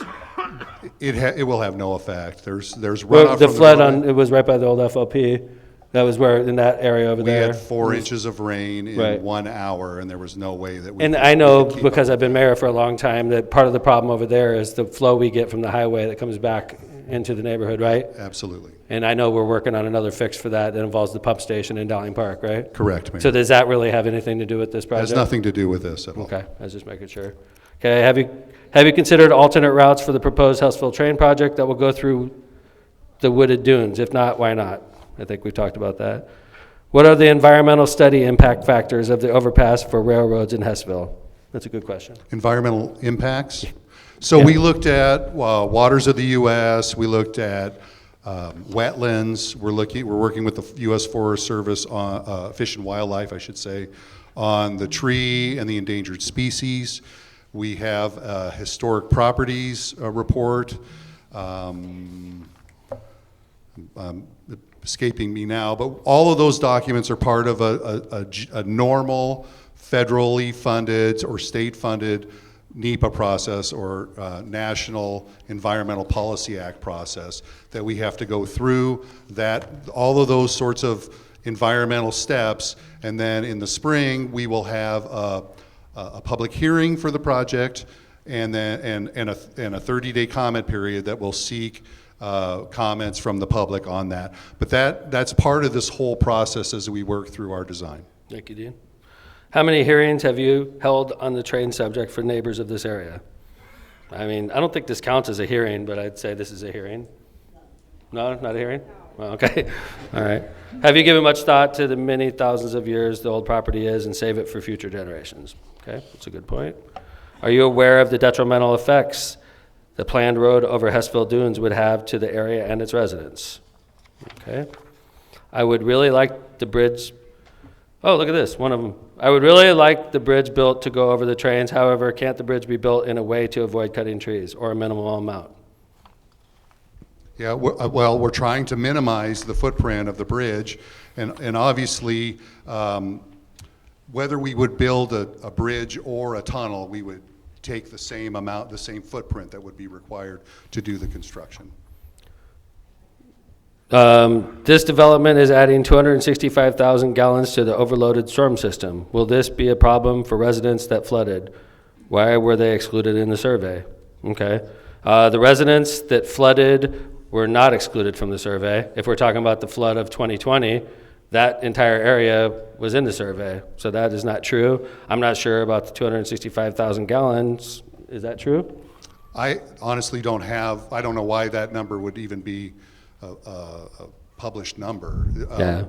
But could you go back to that? So we're talking about a project that's by Hesseville Little League. The area that flooded in Hesseville is the area that's close to the Hammond FLP. Does one project really impact the other project? Well, it was sort of widespread, Mayor, as you know, that storm sort of came through. It seems like it was centralized. But it did come all the way up to 165th and Klein, if you remember. Yeah, that's true. Flooding That's there. true. We also Yeah, had flooding that's on true. Summer Street, and some flooding around City Hall as well. It was pretty dramatic storm. But the 250,000 gallons compared to the billion of gallons that the sanitary district has in pumping capacity, it sort of pales. We expect a lot of the stormwater from this project to percolate into the ground, Mayor. If we don't use this money, somebody else will, and it won't be Hammond. So, yes, sir. Yes, sir. It seems like a majority of the people, I'm not sure if it's a majority, are concerned about this environment. There's people concerned for sure. I totally agree with that. And I don't deny them why they feel that way. I get it. I like trees. I like nature just like the next. Oh, yeah, that's a big problem. Thank you. I appreciate it. Environmental. So my question is, to help sway people in favor that are not currently in favor, would you be willing to preserve the remaining woodland in this area? That's the question. I don't know why I said it that way, but would you be willing to preserve the remainder of this land and say, no, there will be no new housing development there? I'm not going to be mayor forever. I mean, honestly, there's nothing that prevents any future council or any future. This is you personally. This is you personally. Would you be willing to preserve? For me, as mayor, I don't know. That's a good question.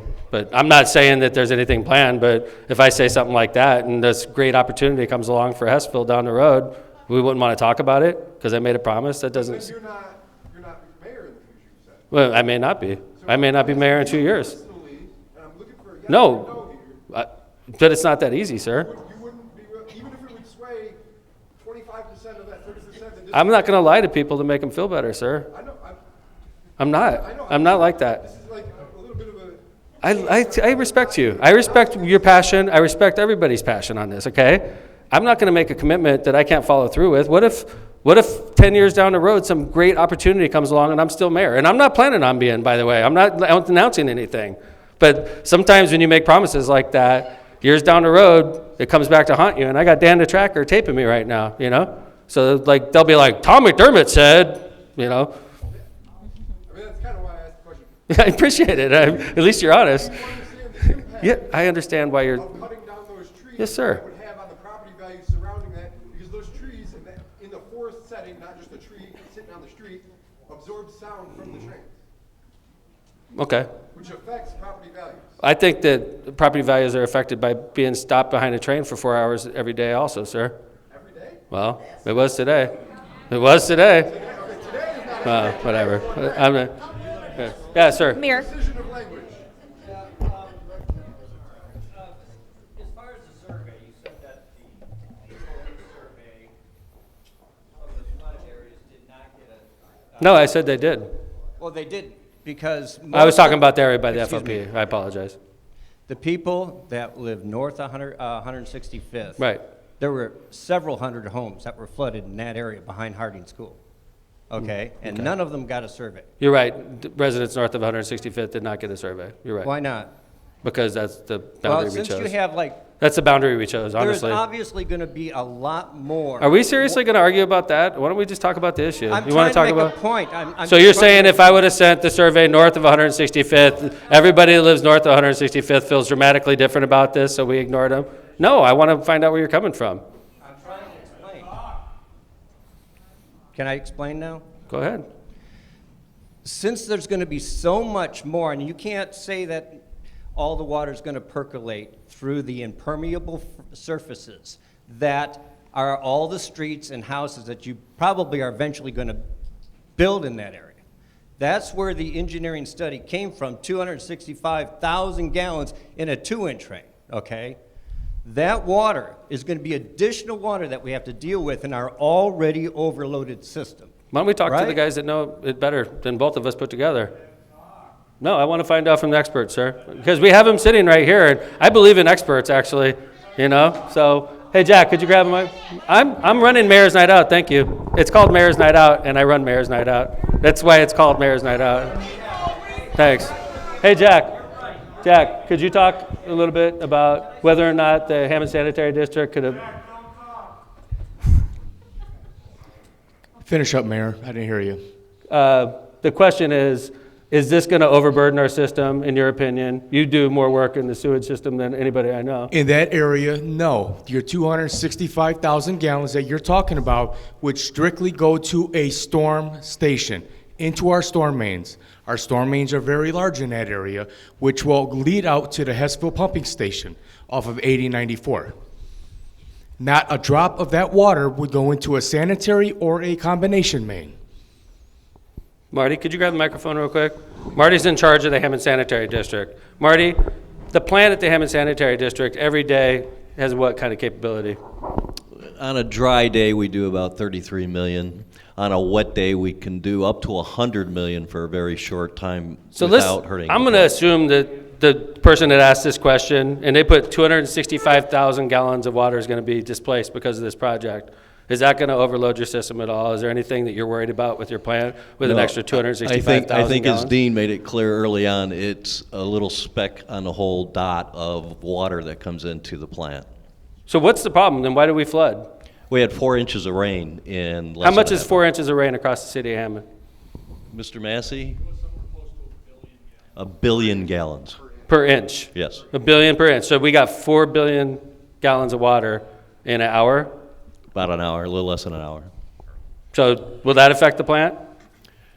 The plant actually, the plant was in overdrive. It was doing everything it can to get the water into the plant, and that the water that couldn't be treated into the 33 million gallon basin and back into the river. So you could have designed a major system in that area. It would have made no difference that day because of the amount of rain in that short period of time. I've lived here all my life. Our weather patterns have changed. And if somebody in this room doesn't believe that, then you're not looking at what's been going on. I remember winters here in Hammond, Indiana, below zero, day after day after day. Rainstorms that we get now are not across the entire city like they used to be. What they're coming to is small areas of the city with heavy amounts of rain that they're dropping. That's what we're trying to deal with today. So the 4 inches of rain that we received back in this last storm in a little over an hour, a little under an hour. There's no system that could have handled that. So None Marty, whatsoever. so like, you know, obviously it was devastating what happened to us in 2020. I'll never forget that day. It was thousands of residents affected, okay? That had nothing to do with, if we built this bridge, it's a speck in the system, as you pointed out, right? It would have Your no plant is impact rated, it whatsoever. could accept billions of gallons of water, and this is 265,000. That is correct. Using these numbers, if these numbers are correct. That is correct. Okay, thank you. Okay, let's go. Mr. Rosick, I appreciate you, and I appreciate your passion. I do. I wish every resident felt strong. Could I say something before you talk? I promise you'll talk. I wish every resident cared about the city as much as you do, okay? I tip my cap to you. You did a great job in this campaign, so thanks. I care about Hesseville and As do I. I care about Hesseville and the nature of Hesseville. Yes, sir. And I care about the quality of life in Hesseville. Agreed. And I think you're going to dramatically reduce the quality of life by doing the project the way you are doing now. Here's the big question, okay? I asked you this question before, Mayor, okay? And you never gave me a response. This, I don't remember if that. everybody wants to see, is their plan. Okay, it goes through from 173rd to Parish and Parish through, and then back over to Parish. That looks like the first plan. This section right here. Could I explain? Excuse me. That was the first plan. It changed from there. You're showing something that was the old plan. That's your plan. No, that's not our plan. That was the original plan. Yes. It's been modified since. You're holding up old news. No, this is my plan. I designed this. Oh, okay. I did it. Well, that was close We to the didn't first have- plan. Excuse me, sir. We didn't have anything to go by for 3 years. This is the first glimpse that we have ever had in Hesseville of what you guys were planning. I beg to differ.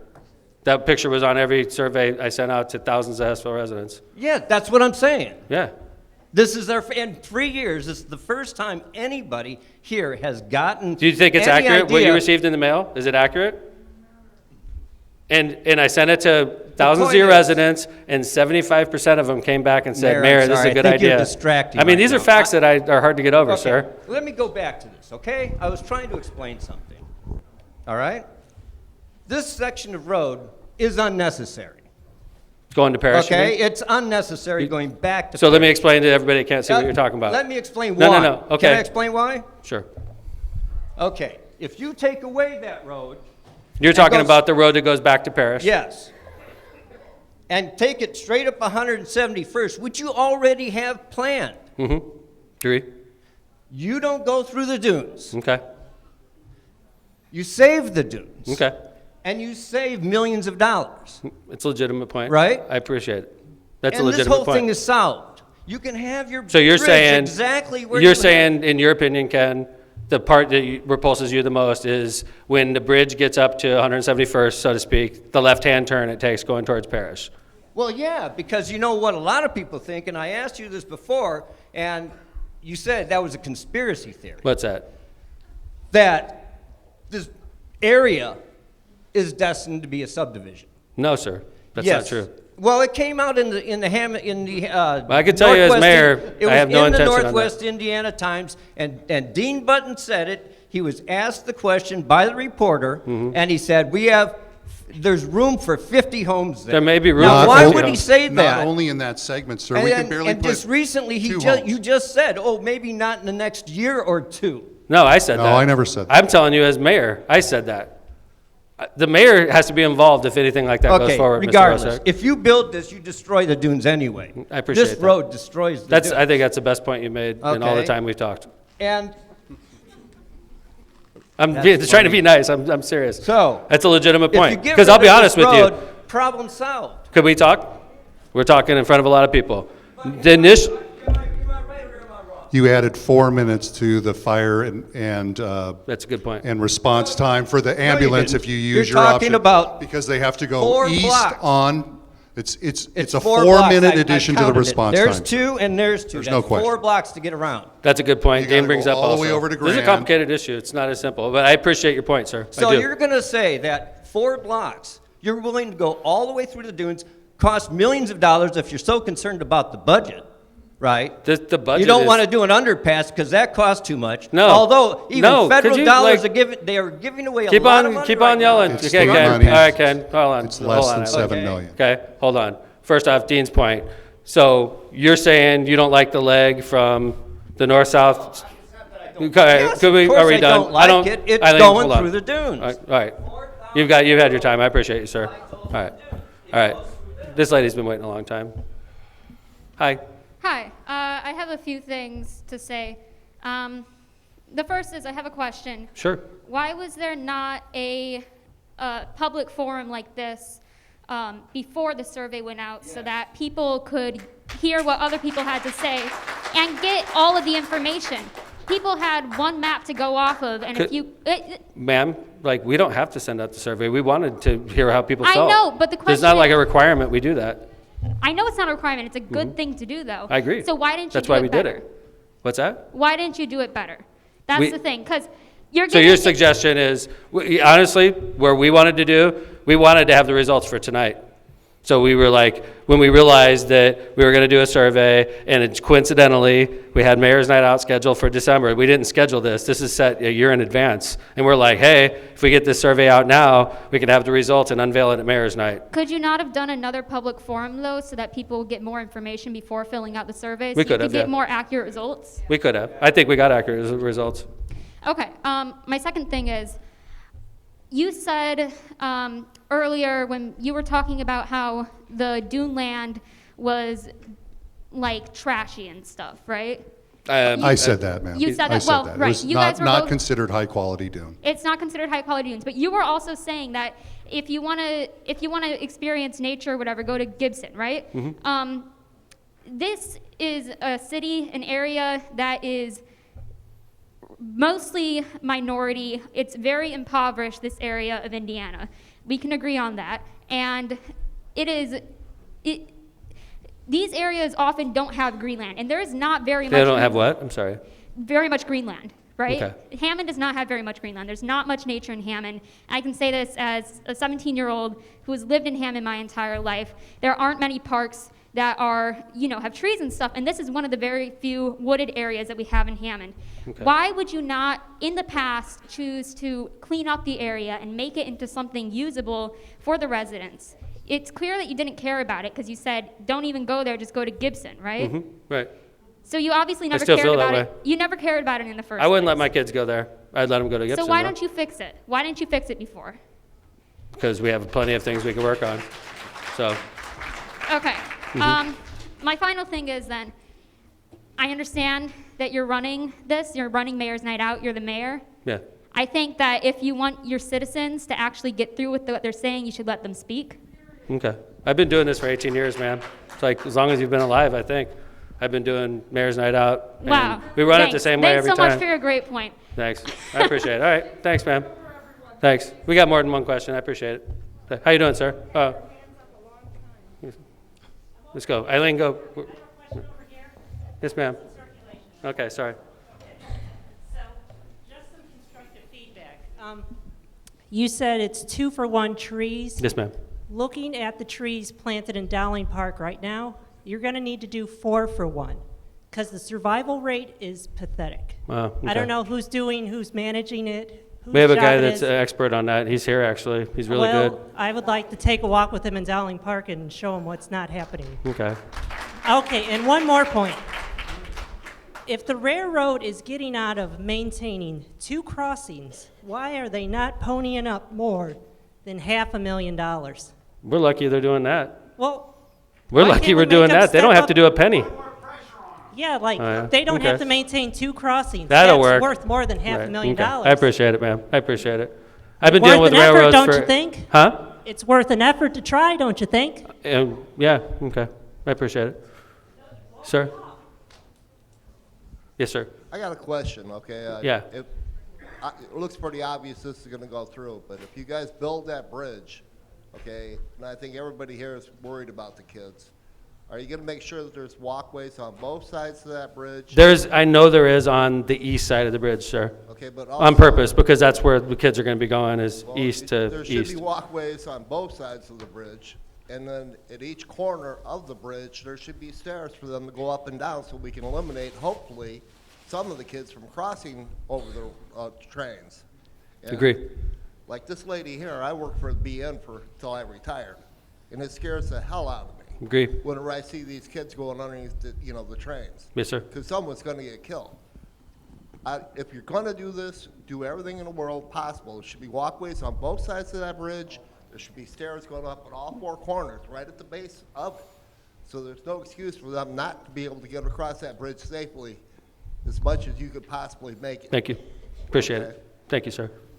Yes, sir? Thank you.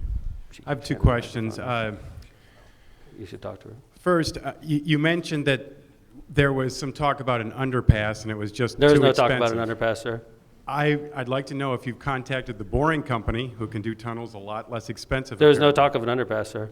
This is the first I've heard of an underpass today. Okay. Yeah. Additionally, you say that you're going to plant 2 trees for every one Yes, of the sir. old growth Yes, sir. trees that you cut down. Where are those going to be planted? As close as possible, but sometimes if you can't get that close, anywhere within the city qualifies. But we try to keep them as close as possible. Thank you. I have a question. Why aren't you answering all the questions that were written? I don't really appreciate you yelling out loud, ma'am. I'll be honest with you. You're in a school. I don't appreciate you yelling out loud. Does your kid yell out loud in class? Nope. They don't. Appreciate you ignoring Thank you. my Yes, sir. questions that my mother and I wrote down. I read all of the questions, ma'am. But you didn't So- read them out loud. Yes, sir. No, you didn't. I said, sir. I wasn't talking to you, ma'am. I have a question on the, you were talking about working with the EPA and the environmental factors and stuff like that. And what about the wildlife and stuff like that that's going to get displaced? Right. There's nesting hawks there that they come under the protection of the EPA. You're going to destroy that area. You're going to destroy the nesting area. I'm pretty I know sure the for a federal fact government has to that go there's through things like foxes this. and stuff like that there. And Pretty sure. Thank you, sir. Yeah, Fish and Wildlife is involved on all federal and state-funded projects, trees, endangered species, habitat. It's all involved in our environmental report, sir.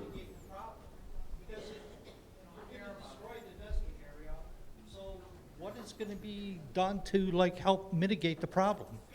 That'll be part of the plan of the project overall, and that. We'll Well, find out, sir. we have to work with the agencies to determine what expectations they have. That you're going to plant trees, but you're taking old growth trees that have been there for 100 years. A 10-foot sapling is not going to produce a nesting site for a hawk or something like that. Yeah. Okay. It Thank you, just sir. isn't. I appreciate it. Yes, sir. Mayor, you could take my credit for the underpass. I can see why you didn't think of it. It was just mentioned tonight because you don't have boilermakers and iron workers in your organization. That's why I came here to bring that up. For 30 years, I was an iron worker, boilermaker, iron head. And there's no way in the public sector environment like inland steel that they would put a super highway up instead of putting an underpass, because an underpass is cheaper. No company would do that. And I'm telling you, inland steel that I work for would not put a super highway up. They put up Klein Avenue Bridge right there, didn't they? Klein Avenue Bridge. I'm talking about, I'm not talking about that. Why didn't they I'm bore talking- underneath? As a field force boilermaker ironhead, there's no way in the public sector you'd spend that much money because you do profit. You would use underpasses. They've been proven in Chicago Heights. They've been proven at the Manor, Broadmoor. I know the one over there is maybe too much, over there at Munster, but that's a union job for union votes. And I think that's what you're doing here with this superhighway. You want votes for Senate. And you okay. might not get them votes. You might get the opposite. All right. Thanks, So, Perry. no, I'm just telling you. I appreciate it. So this lady hasn't asked a question yet. I was wondering, when are you planning to build the bridge? And the kids go to school, on the bus and everything. It's very hard to be on time and everything. And my oldest son goes to school in the morning. It's very hard to get there on time. And not that easy to get late most of the days. It's not that easy at all. Yes, so ma'am. when are you planning to build Thank you. the bridge? Thank you. Dean? July 2023 is the day it bids. be July the 12th of 2023. It'll be finished before the 2024 school year. Thank you, ma'am. Good night. Yes, ma'am. Good night. Hi. I'm not even a resident from Hammond. I just came today, just specific to thank Mayor. I see you are a great community together, trying to build your community, see everything you need. But in order to build something, you gotta destroy it. And I don't even know, I see that you are fighting for trees and water and this. I just gonna see, I count how many people's there. It's around 30 people right there. Then they are trying to build something, I guess, for your community. I don't know nothing about this. I just came to thank Mayor. Thank you, ma'am. Because last winter, I was stuck in highway. My car flipped. I didn't even know. I was this close to die. He took the time to stop and push the car in his own. That was you. It was me. Nice. A year later, I'm here just to say you have a great man, and he's a man of God. Like I say, I just came, I was praying You were for in a a Mustang, whole right? year. Yes. Yes, ma'am. Mustang. And he saved my life. So I just gonna say, whatever is going, try to trust in him. He's a great man of God. And it's really hard to, put everybody in the same point, because everybody's gonna disagree. We're never gonna be in the same position. So I just wanna say, trust him, because he's a great man of God. Thank you. You're so sweet. I always wondered if I was gonna see you again. I was driving north on Klein. It was super nasty, icy, snowy day, and her car's fishtailed, and she was literally stuck on Klein. And nighttime in the winter, stuck on Klein in a Mustang, and she couldn't get out, and her tires were like, Zzz! So I got out, and it was like 5 degrees out, and I pushed her up the hill enough to where her traction caught. Thank you so much. You're so sweet. I appreciate you being here. That's nice of you. I'm glad to see you again. Nice. That's cool. Let's get back to business. Right here, ma'am. Yes, sir. Hi, ma'am. Okay, thanks. I've lived here all my life. Yes, sir. Yes, ma'am. And we hear lots about, I love the trees and everything too, and I understand the complaints and the problems with that. My bigger complaint is how is this going to affect traffic? This bypass to get over the trains, if it's across Kennedy Avenue, you're supposed to know at 173rd Street that you got to turn to go to the bypass to get around. This sounds like it's helping a very small area of Hesseville, that east and south portion of Hesseville. You're closing Arizona, that's my cross to get into a lot of places. If there's a train at Grand or at Parrish, you can go to Kennedy. There's ways around it.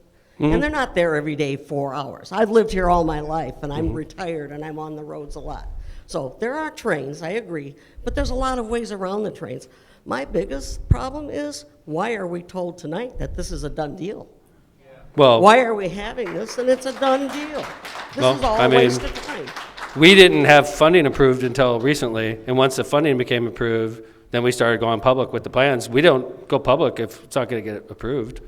So when we started talking about it, it just kind of would be nice to talk to the people that it's affecting before you even go for funding.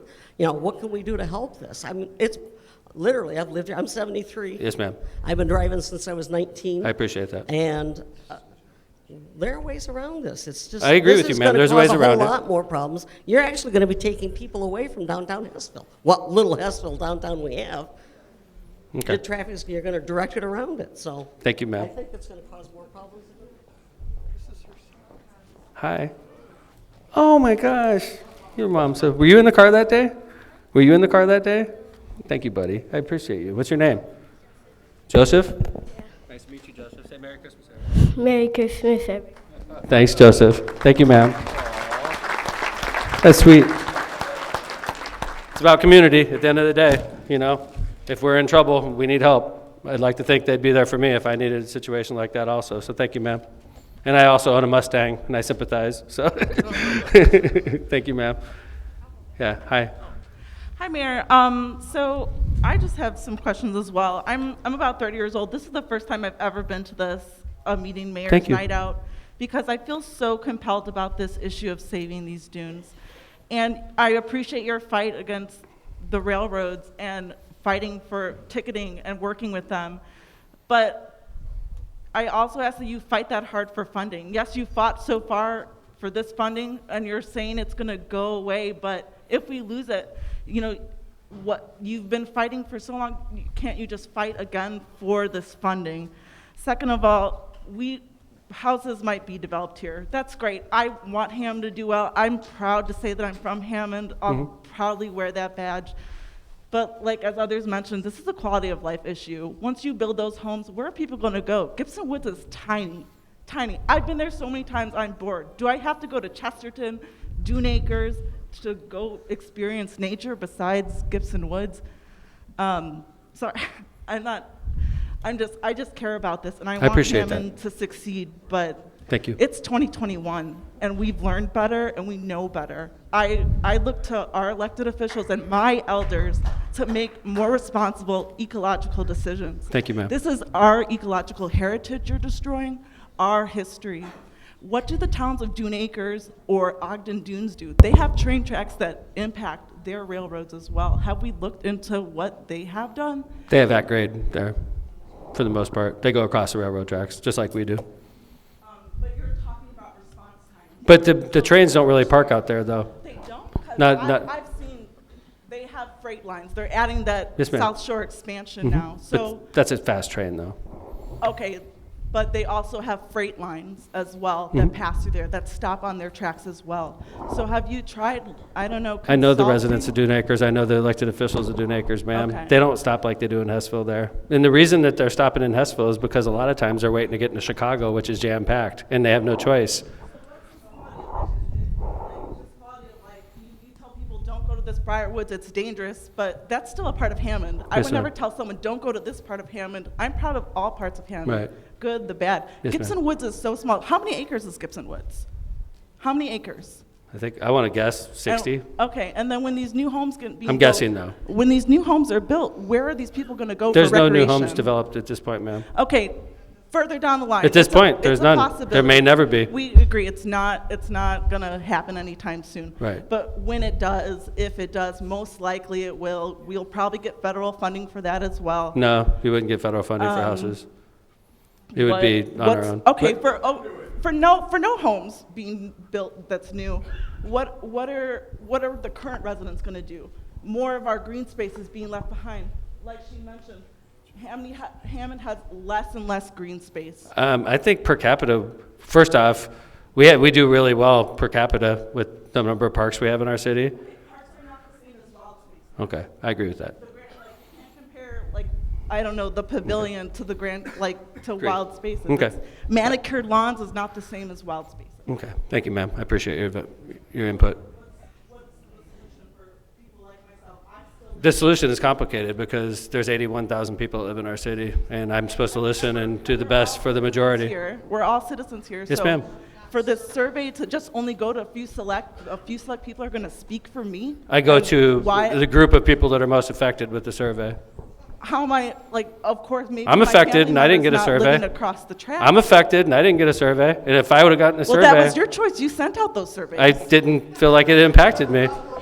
So, all right, let's go to the next one. When everybody starts screaming, we move on. Yes, sir.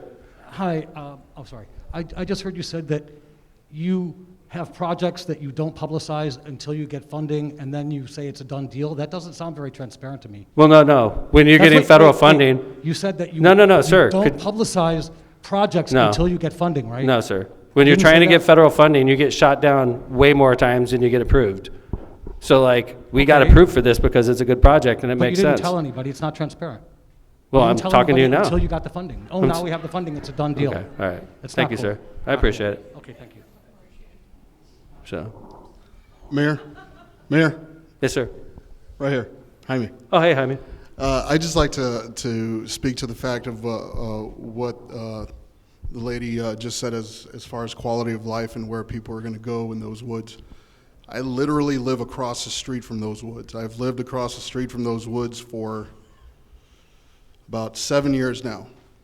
I graduated from Morton High School in 1998. I have never stepped foot in those woods in my life. Ever. I have two. Okay, thank you.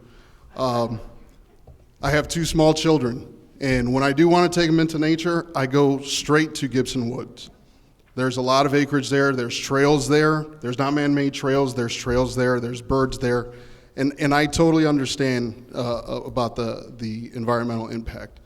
But to go to say, you know, what's it going to do to the citizens there and where are they going to go? I never went there. So no. But you're saying what are the Hesseville residents going to do? I'm a Hesseville resident. I've never been there, ma'am. I'm a Hammond resident. I've never been there. Okay. All right. I think I'm getting pretty close to wrapping this up, guys. I think we've done a pretty good job of flushing it out for the last 2 hours. I apologize to those of you that are offended by the decision that I'm going forward with this project.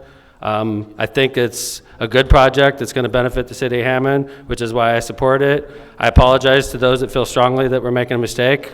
I understand why you feel the way. Sometimes being mayor is no fun. This is one of those situations. So I want to thank everybody for coming to Mayor's Night Out in the 6th District. I want to thank Scott Miller for making Scott Middle School available. And I want to thank the residents of Hesseville for coming out and expressing their concerns. Take care, everybody. Have a nice night.